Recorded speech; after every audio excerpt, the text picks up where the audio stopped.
In August of 1973, I took the first of many oaths to support and defend the Constitution of the United States against all enemies, foreign and domestic. That was the beginning of a 30-plus year career in the United States Navy. I took the oath upon the original appointment, and each time I was promoted to a higher rank. I retired in June of 2007. At no time did I revoke that oath. My oath did not have an expiration date. I pledged another oath in July of 1995 when I was sworn in as a police officer for the city of Stockton, California. That oath required the same basic language as my oath to the United States, adding words to the effect that I also would support and defend the Constitution of the state of California and uphold its laws. I also retired from the police department in June of 2007. Again, there was no expiration date on my oath, and I did not revoke it. I've recently graduated from law school with a Juris Doctorate. While in school, one of the required courses was constitutional law. A significant fact that I was reminded of during the course was the supremacy clause of the Constitution. Article 6, paragraph 2 says the Constitution is the supreme law of the land, which means that if there is a conflict between the laws of the states and or federal law or the Constitution, the federal law prevails. I am sure many have heard the term, and some know what it means. However, some may not. The supremacy clause has caused me to have a conflict of interest, as it has many of my friends and colleagues. The legislature of the state of California has recently passed a series of laws of new gun control, with which I disagree. Although retired, I am still obligated to uphold the state constitution and all state laws, particularly since I plan to practice law in the near future. But how do I reconcile my duty to the state and its laws when those laws are in conflict with the U.S. Constitution?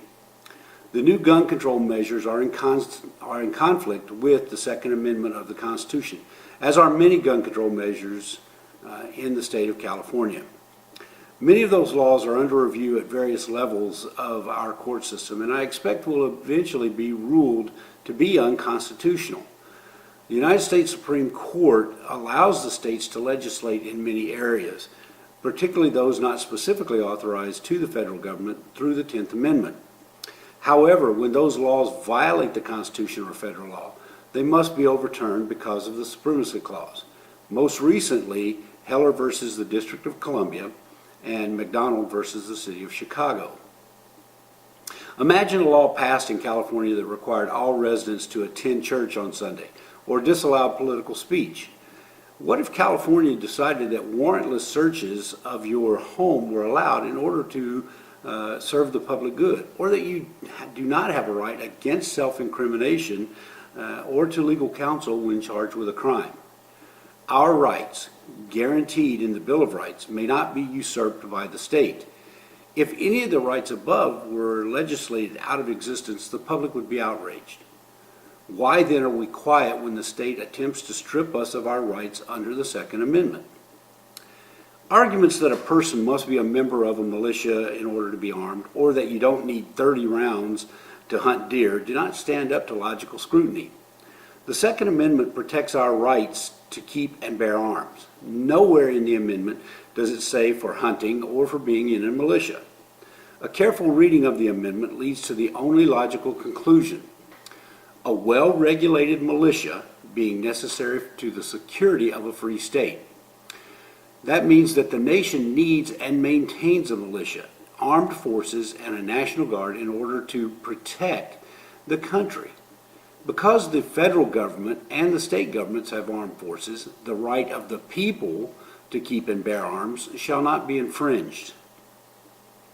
The original colonists needed to be armed in order to protect themselves from an oppressive federal government, the King of Great Britain.